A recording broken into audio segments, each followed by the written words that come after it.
এই মুহূৰ্তত এডিআৰইৰ তৃতীয় চতুৰ্থ বৰ্গৰ লাখ লাখ পৰীক্ষাৰ্থীৰ বাবে জনাব বিচাৰিছোঁ বৃহৎ সুখবৰ। এবাৰ বৃহৎ সিদ্ধান্ত লোৱা হৈছে।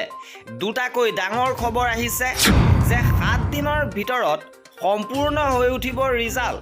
এবাৰ প্ৰতিটো পৰীক্ষাৰ ৰিজাল্ট 7 দিনৰ ভিতৰত সম্পূৰ্ণ হৈ উঠিব আৰু ৰিজাল্টত OMR চিট প্ৰদান কৰা হ'ব। এবাৰ OMR চিট দিব আপোনালোকে কিমান শুদ্ধ কৰিছে নিজে আপোনালোকে চাব পাৰিব। কি আছে সবিশেষ খবৰৰ বাবে ভিডিঅ'টো প্ৰথমৰ পৰা শেষলৈকে চাই থাকিব। তৃতীয় বৰ্গৰ নিযুক্তি আয়োগৰ অধ্যক্ষ শ্ৰী অজয় তিৱাৰী IASৰ উদ্যোগত SLRCৰ পৰীক্ষাৰ ওপৰত শেহতীয়াভাৱে এক উপস্থাপন দিয়া হৈছিল, য'ত ৰমেশ চন্দ্ৰ জৈন সেৱাৰ অধ্যক্ষই 15 ছেপ্টেম্বৰ, 29 ছেপ্টেম্বৰ আৰু 27 অক্টোবৰত হ'ব লগা তৃতীয় চতুৰ্থ বৰ্গৰ পৰীক্ষাৰ ওপৰত ব্যাখ্যা কৰি কেইবাটাও গুৰুত্বপূৰ্ণ মন্তব্য আগবঢ়াইছে। তেওঁ বুজাইছে যে পৰীক্ষা আৰম্ভ হোৱাৰ 20 দিনৰ ভিতৰত আনচাৰ কি প্ৰকাশ কৰা হ'ব, লগতে OMR চিটো আপলোড কৰা হ'ব।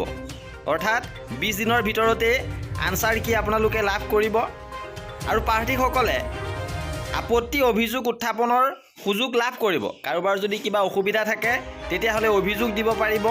এই সিদ্ধান্ত লোৱা হৈছে যে পৰীক্ষা স্বচ্ছভাৱে অনুষ্ঠিত কৰাটো নিশ্চিত কৰিবলৈ জিলা উপায়ুক্তসকলে সজাগতাৰ সৃষ্টি কৰিব লাগিব আৰু ইয়াৰ উপৰিও CCTVৰ সুবিধা নথকা SLRCৰ পৰীক্ষা কেন্দ্ৰত ভিডিঅ'গ্ৰাফি অনুষ্ঠিত কৰিব লাগিব, এই নিৰ্দেশনা দিছে। আৰু পৰীক্ষাৰ্থীসকলৰ বাবে এইটো অত্যন্ত সুখবৰ যে আপোনালোকে এবাৰ OMR চিট লাভ কৰিব আৰু আনচাৰ কি লাভ কৰিব পৰীক্ষা আৰম্ভ হোৱাৰ পৰা 20 দিনৰ ভিতৰত। ইয়াৰ উপৰিও আন এটা সুখবৰ আহিছে পৰীক্ষাৰ্থীসকলৰ বাবে। সেৱা কৰ্তৃপক্ষই জনাইছে যে অহা সপ্তাহৰ ভিতৰত স্কেনিঙৰ প্ৰক্ৰিয়া সম্পন্ন হ'ব তৃতীয় বৰ্গৰ যি উচ্চতৰ মাধ্যমিকৰ পৰীক্ষা হৈ গৈছে, অৰ্থাৎ হৈ যোৱা তৃতীয় বৰ্গৰ উচ্চতৰ মাধ্যমিক পৰ্যায়ৰ পৰীক্ষাৰ উত্তৰ বহী পৰীক্ষণৰ কাম এসপ্তাহৰ ভিতৰতে সম্পন্ন হৈ উঠিব। উল্লেখ কৰিছে যে অতি শীঘ্ৰেই ফলাফল ঘোষণা কৰা হ'ব আৰু ইতিমধ্যে 28খন জিলাৰ পৰা সকলো OMR চিট আহি পাইছে।